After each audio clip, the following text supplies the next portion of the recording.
morning, everyone. My name is Miss Tania, your kindergarten teacher. Good morning, Miss Tania. Welcome to your first day of school. Today, you will be learning how to count. To begin with, I will give you guys some crayons, and then we're going to go around, and each individual will count their own crayons, okay? Here you go. Thank you. And here you go. Thank you. Roberto, you start. 1, 2, 3, 4, 5. Nicely done. Now, Jimmy, it's your turn. 1, 3, 2, 5, 4. Give it another try. 1, 2, 5, 6, 7. We will make sure to work on that, okay? Student A is a fast learner, has family support, and the confidence well suitable for success. On the other hand, student B struggles academically, also has life struggles at home, and parents are not there to support him. The book Outliers by Malcolm Gladwell states that students are more successful when they have the help from parents helping them learn from home. For example, Chris Langan, a genius who received a full ride to Reed College, also lost that full ride due to the lack of attention that his mother gave over his education. On the other hand, Oppenheimer, who was also a genius, had both practical and analytical intelligence, received many open doors towards his future due to the high amount of support that his parents had over his education and future. Good afternoon, class of 2016, honored guests, and Director Rivero. My name is Tania Quintero, and this is my service learning project.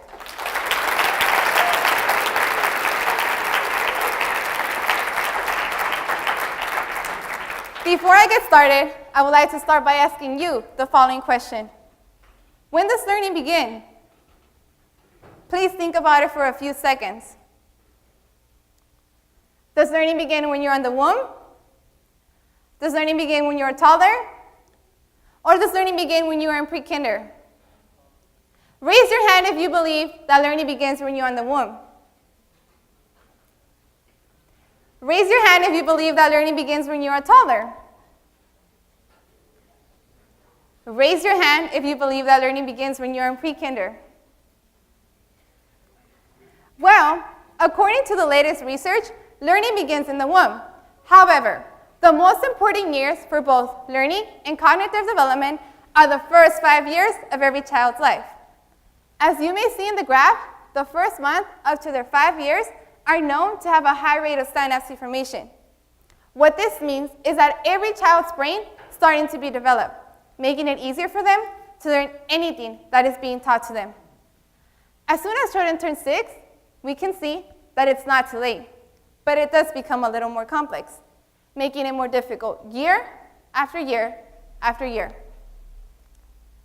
First 5 California is a program that works to educate both parents and caregivers about the role that they play in their child's life. They have invested over millions of dollars to create comprehensive programs that will meet the needs of children ages 0 to 5 and their families. First 5 California stated that 90% of every children's brain develops in their first 5 years of life. For example, when you put a children to do something repeatedly over and over again, they start to build connections in their brain, becoming better and better at what they practice doing. Carrie works for First 5 California, and she emphasized in one of her interviews that a newborn's brain functions fully like a 40-year-old adult. Now, let me introduce you to my little brother, Brandon Quintero. He is 8 years old, and he is a testimony of the first 5 years have that the success that every children is able to achieve. Every night, I spend 1 hour working with my little brother, helping him complete his homework. As we sit down and talk, he starts to feel frustrated that he can't complete a simple addition and subtraction math problem. His first refuge is a calculator. He has trained his mind to rely on a calculator at only 8 years old. This shows the lack of trust that he has in himself. He does not trust himself well enough to know that he's actually able to work through a math problem. Not only does my little brother struggle with simple math equations, but he also struggles in his writing. As he starts to write, I am able to find 2 or 3 mistakes that at his age, he should not be making. This has made me wonder, are my parents, or really any parents, aware that not every children is receiving the right education at their given age? I wonder how my future, or my little brother's early years of education will have differentiated if only we would have received both of our parents' support since birth. After working with my little brother and reading about academic development, something suddenly clicked in my mind. Started to analyze my own learning development. And going back to my own journey, I kept coming back to one topic. Did my cultural background affect my learning development? Why was I having to study harder than others? Why did I not get average scores on my college entrance exams? Statistics have shown that only 13.9% of Latinos receive their bachelor's degree. And this made me wonder if I was even part of that 13%. If I was that 13%, that will make a difference in my own race and how we are actually able to succeed.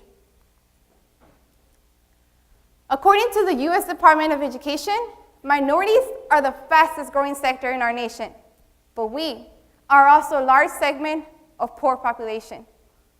SAPI stated that there are 15 million Hispanics in California, 1.37 million people in San Diego County, and 28.3% of them are Hispanics. This doesn't shock me. What shocks me is that we are the largest group with the lowest educational achievement. But why is this happening? Well, one factor has to do with the high percentage of Latinos coming from a low-income household. For every student that enters high school, only 65 out of 100 will receive their high school diploma. And out of those 65, only 45 will enroll in college. A student like myself only had a 50% chance of attending college. Now, let's talk about Tania Quintero, me. Here, you will see my SAT scores by subject. The blue bars represent my scores, and the red, the average scores in our nation. As you may see, my performance is a lot much lower than the national average. Does this make me less smarter than others? No. But I will confess that I have come to realize that the reason why I struggle with these exams is due to the lack of knowledge in basic academic concepts. But why? If I have always received above a 3.5 GPA, what happened in my life that affected my learning development? It was then that I realized that I fell into a statistic. I was both a Latina and I came from a low-income household. Now, I know what you are all wondering. You're wondering how this all correlates to my academic potential. Well, it was then that my service learning project came to life. I knew that I wanted to help children reach their maximum academic potential. So I started to read articles, spoke to teachers and counselors. It was then that I realized that in order for me to make a difference, I will have to target students in their early years. But how early? I came up with the idea of establishing an academic program at my church, Otay Apostolic Church. For the past 4 years, I have been working with children ages 3 to 5, teaching them about God. I thought to myself, maybe I can incorporate basic academic skills into our daily Sunday classes. So I spoke to the director of our church and the parents of these children, and they both loved the idea.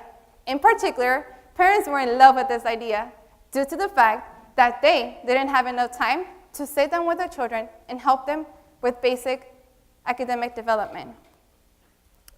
Statistics have shown that we can help every children's success at an early age by being children along with them, making reading a habit, recognizing their uniqueness, and simply offering them our love.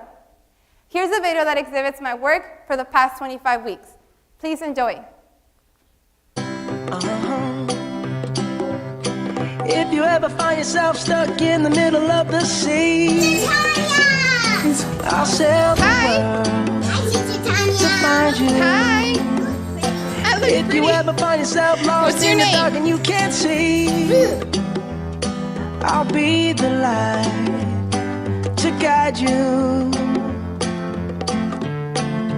Find out what we're made of when we are called to help our friends in need.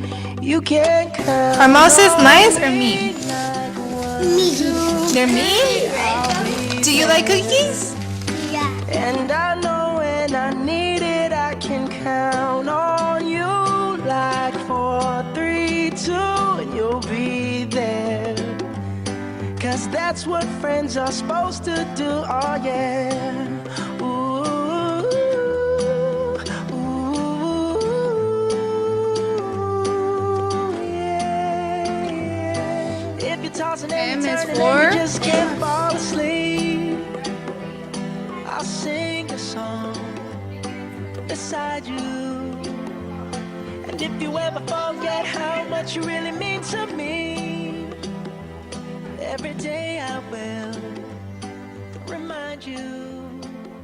Oh, find out what we're made of. Yeah. Do you know your ABCs? Yep. Your numbers? Yes. Is she awesome? Super. What's your name?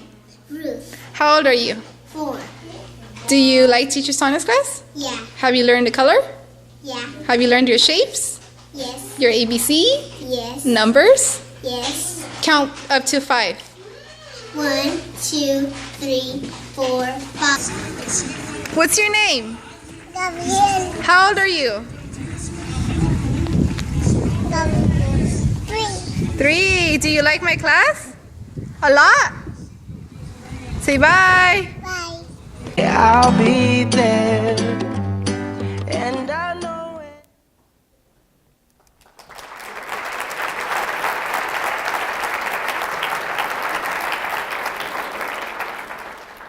Now, I'll be honest. When I first established my academic program, I had no idea where to begin from. All I knew was that I wanted to emphasize both academic and lessons that will help these children cope with other students in their first year of kindergarten. Every Sunday, I had 1 hour to work with these children. That hour was broken down into 15 minutes. Every 15 minutes, they learned something new. To begin with, I taught them about God. Then, I taught them values on how to respect others around them. To conclude, I taught them fun ways that will not only boost their confidence student, but also help their success as incoming kindergarten students. I knew that my lessons were not only preparing these children for success, I also knew I was preparing outliers that would be both help and change anywhere they went. I knew I was building children that will have both practical and analytical intelligence. As you may have seen in the previous pictures, every lesson involved of a new activity. ABC hats, shapes, Play-Doh, and so much more. Other activities were simply fun. For example, Valentine's Day. Instead of writing a lesson, I welcomed every children's creativity to write a letter to a special someone, along with decorating a cupcake. Every schedule involved a new lesson. But most important, every schedule involved a tablespoon of love for the potential I had to impact the future of these children in the room. Every student had something special in particular. Every student had a characteristic that was well suitable for success. But most important, every student had a characteristic that was well determined and motivated to make a difference for their own future. When I first noticed the wrong path that these children were taking in regards to their academics, I felt really downhearted to see that their own parents were not paying attention to their children's future. I thought to myself, this is my time to make a difference. I have to impact their future. And most important, I knew that I was able to do so. But as I thought about this, never once did I think that they would impact my life the way that they did. I can truly say that they taught me the true meaning of joy. Regardless of how I felt when I walked into the room, they made sure to offer me their hugs, laugh, smile, and so much more, making sure that when I walked out of the room, I walked out with a smile on my face. Most important, they taught me a lesson that I was missing in my daily life, and that was patience. I was able to understand them and meet their needs, and they were able to understand me and any changes that I did throughout my program. We all think a student becomes knowledgeable when they reach high-level reading, pass an AP exam, or graduate from college. We all define success and knowledge in very different ways. But what I can tell you is that you can be that small fraction of change towards the future of any child. You don't need to give hours of your time. With only 15 minutes a day, or even 15 minutes a week, you too are able to impact the future of any child, helping them to become the outliers that they were born to be. See, it's not about how much you teach someone in a year. It's about how well you train them and the knowledge you equip them with before they even place foot in their first year of education. As my service learning project, I also created a handbook. And this handbook is filled with activities that will be a long value and view to the future. Director, I know that you're planning on expanding the opportunities of children at even a young age by opening an elementary school. I will not be here in the years to come, but this handbook will. And I just hope that both staff and students use this as a resource to impact our community at even a younger age. Thank you, and this concludes my senior talk.